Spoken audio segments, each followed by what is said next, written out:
I'm stoked about this one because we're going to talk about the campaign actions drop-down menu, which is something that we have not touched. So if you have never clicked on this list, then buckle up because you're going to love the actions you now have access to. So the top one here is the create reporting widget. So we're going to skip over that one for now, but I want to talk about the next two.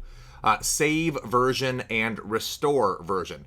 So as you are building your campaigns, it does auto-save, right? You don't need to save after each time you add an element or each time you configure something. It does save that. You can see the little timestamp right up here. But when you publish a campaign, it creates a version. It's a time and date stamped instance of what the campaign looked like at that time. So that happens automatically when you publish, but you can also manually create a version of that campaign just by clicking Save Version.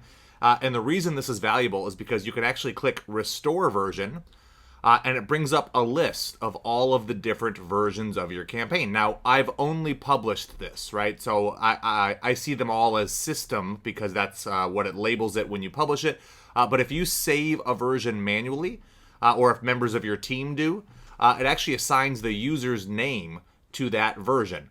So if you have multiple people working on a campaign and they need to save where they left it off and they pass the baton to someone else, this is a great way to keep a running trail of who's been working on a campaign.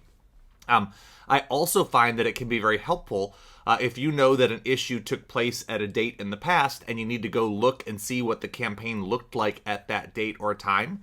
Let's jump back to July 3rd at 11:07, the very first time we published this campaign. I think it just had one goal and one sequence. So if we click on that, it shows us that what the campaign looked like at the time that it was published. Now, an important thing to note is that when you click Restore Version, it just takes you back to look at that version, right? The live version of the campaign is still going to be whatever it was that you published last. So clicking Restore Version doesn't replace the live version unless you then publish the campaign that you're looking at. So that's an important distinction. You can jump back and kind of take a peek at what things looked like at a previous version without replacing your live version. Now, the next change or the next option here I want to go over is Revert Changes.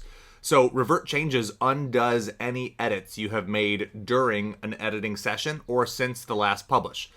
So I'm going to go ahead and Revert Changes, and it jumps us back to modern time, like the current version of this campaign.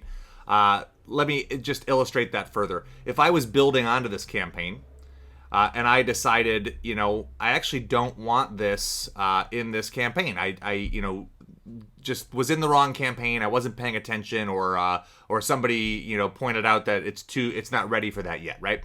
Well, if you click Restore or Revert Changes, it just undoes the things you have done in that session or since the most recent publish. So let me illustrate that one step further.